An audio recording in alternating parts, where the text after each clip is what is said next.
SV6 news కు స్వాగతం. ముందుగా హెడ్లైన్స్. కాంగ్రెస్ బీఆర్ఎస్ పార్టీలు మా కులస్తులకు అసెంబ్లీ పార్లమెంట్ స్థానాలు కేటాయించడంలో వివక్షత చూపించిందని, జరగబోయే ఎన్నికల్లో తమ కులస్తుల సత్తా చూపిస్తామని మాదిగ రిజర్వేషన్ పోరాట సమితి వ్యవస్థాపక అధ్యక్షులు మందకృష్ణ మాదిగ అన్నారు.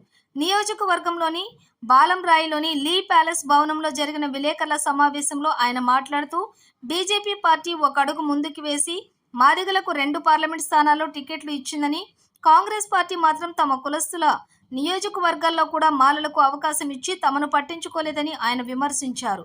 మొదటి నుంచి మాల కులస్తులు వ్యతిరేకంగా ఉన్నారని, వారిని బీఆర్ఎస్ ప్రోత్సహిస్తుందని ఆయన అన్నారు. ముఖ్యంగా కాంగ్రెస్ పార్టీ మాదిగ కులస్తులకు చైర్మన్ పోస్టులు ఇస్తామని, కార్పొరేషన్ చైర్మన్ పోస్టులు ఇస్తామని ఆశ పెడుతుందని, అసెంబ్లీలకు పార్లమెంట్లకు పంపించకుండా ఎలాంటి అవకాశం ఇవ్వకుండా చైర్మన్ పోస్టులు ఇస్తామని ఆశ పెట్టడం తాను ఖండిస్తున్నట్లుగా మందకృష్ణ మాదిగ పేర్కొన్నారు. ప్రతి గ్రామంలోనూ ప్రతి పట్టణంలోనూ కాంగ్రెస్ నాయకులను ప్రజాప్రతినిధులను తిరగనీయకుండా గోబ్యాక్ చేస్తామని అన్నారు. కంటోన్మెంట్ అసెంబ్లీ నియోజకవర్గంలో తమ కులస్తులకు ఒకరికి అవకాశం ఇవ్వాలని ఆయన కాంగ్రెస్ పార్టీకి విజ్ఞప్తి చేశారు. బీజేపీ పార్టీకి తాము మద్దతు ఇచ్చినందుకు 2 స్థానాల్లో అవకాశం ఇచ్చిందని, అదేవిధంగా కాంగ్రెస్ పార్టీ కూడా తమ కులస్తులకు ప్రోత్సాహం ఇవ్వాలని ఆయన డిమాండ్ చేశారు. ఈ కార్యక్రమంలో ఎంఆర్పీఎస్ నాయకులు శ్రీకిషన్, హజీద్, కళ్యాణ్, సునీల్ తదితరులు పాల్గొన్నారు. మాలలు ఎస్సీ రిజర్వేషన్ల వర్గీకరణ కోరుకునేది మాదిగ. ఇది దేశానికి మొత్తం తెలుసు. మరి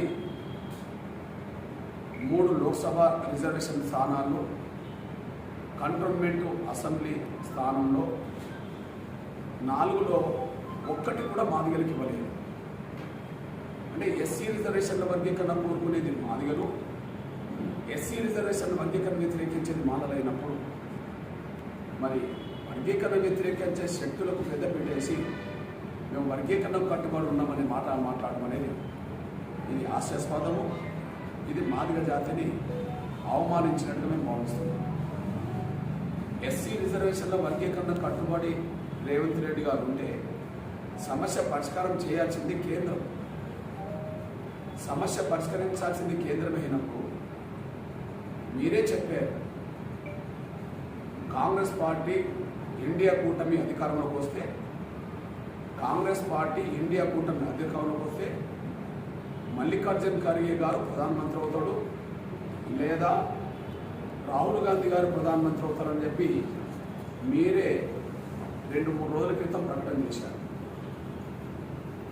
మల్లికార్జున్ ఖర్గే గారు కర్ణాటక రాష్ట్రానికి సంబంధించిన షెడ్యూల్ కులాల మాల కులస్తుడు. ఆయన ఎస్సీ వర్గీకరణను కర్ణాటక రాష్ట్రంలో బలంగా వ్యతిరేకించిన వ్యక్తి. అదే సమయంలో రాహుల్ గాంధీ గారు ఎస్సీ రిజర్వేషన్ వర్గీకరణకు ఒక లేఖ రాయమని నేను 10 సార్లు రాహుల్ గాంధీ గారిని కలిసిన కేంద్ర ప్రభుత్వానికి ఎస్సీ వర్గీకరణకు మద్దతు ఒక లేఖ రాయడానికి ఆయన సిద్ధంగా లేని వ్యక్తి. రాహుల్ గాంధీ గారు ప్రధానమంత్రి అవుతే ఎస్సీ వర్గీకరణ ఎట్లా జరుగుతుంది?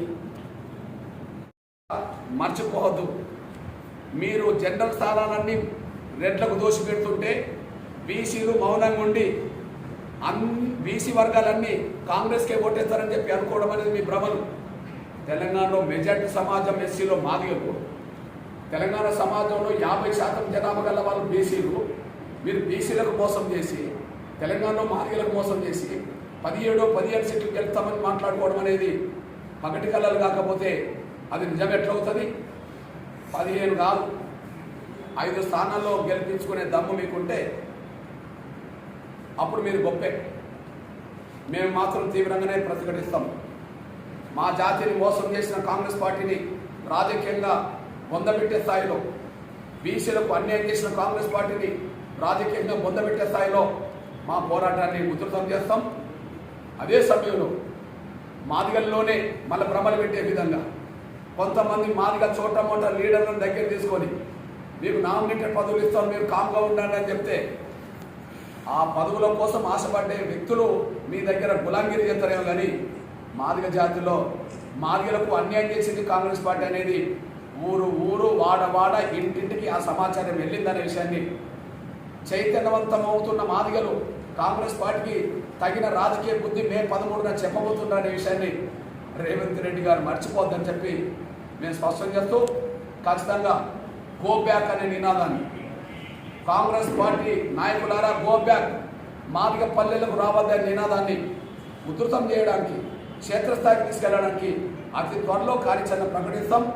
ఖచ్చితంగా మాదిగ పల్లెలోకి కాంగ్రెస్ నాయకులు ఎలా వస్తారో చూస్తామనే విషయం కూడా మేము స్పష్టం చేస్తున్నాం, హెచ్చరిస్తున్నాం.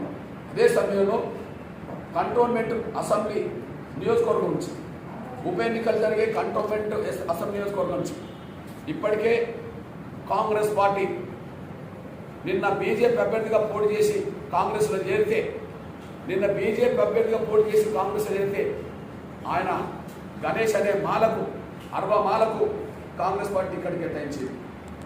సోదరులు సాయన్న గారి కూతురుకు బీఆర్ఎస్ టికెట్ కేటాయించింది. ఓకే, ఇద్దరు, ఒకరు తెలుగు మాల సామాజిక వర్గానికి సంబంధించిన వ్యక్తి అవుతే ఒకరు అరవ మాలకు సంబంధించిన వ్యక్తి. కానీ కాంగ్రెస్ పార్టీలో మాదిగలు ఎప్పటి నుంచో ఉన్నా మాదిగల్ని గుర్తించలేదు కాంగ్రెస్ పార్టీలో మాదిగలు ఎప్పటి నుంచో ఉన్నా మాదిగల్ని గుర్తించలేదు. అట్లనే బీఆర్ఎస్లో కూడా మాదిగలకు ఇక్కడ గుర్తింపు లేకుండా పోయింది. కాబట్టి నేను విజ్ఞప్తి చేస్తున్నా, సోదరులు బీజేపీ తెలంగాణ రాష్ట్ర శాఖ అధ్యక్షులు కేంద్ర మంత్రి వర్యులు గౌరవ కిషన్ రెడ్డి గారికి విజ్ఞప్తి చేస్తున్నా, క్షేత్రస్థాయిలో కంటోన్మెంట్ నియోజకవర్గ పరిధిలో ఉండబడే క్షేత్రస్థాయిలో బీజేపీని నమ్ముకున్నది, బీజేపీ పరంగా సంస్థాగతంగా కమిటీలో డివిజన్లలో కమిటీలో నాయకత్వం అవుతున్నది మెజార్టీ షెడ్యూల్ కులాల్లో మాదిగలనే విషయం కూడా మర్చిపోద్దని